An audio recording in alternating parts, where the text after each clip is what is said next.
Welcome to the show.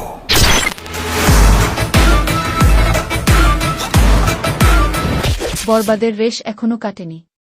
তার আগেই Dhallywood superstar Shakib খানের কুরবানির ঈদের সিনেমা তাণ্ডব মুক্তির পূর্বাভাসে রীতিমতো হইচই পড়ে গেছে শোবিজ অঙ্গনে।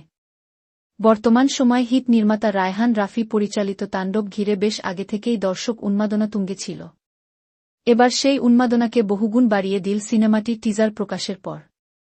রোববার সকালে সামাজিক যোগাযোগ মাধ্যম ফেসবুকে আলোচিত এই সিনেমা টিজারটি প্রকাশ করেন শাকিব খান নিজেই। আর ক্যাপশনে লিখলেন, সিনেমার ভূমিকম্প শুরু হতে চলেছে। বিশৃঙ্খলার নতুন রূপের মুখোমুখি হন।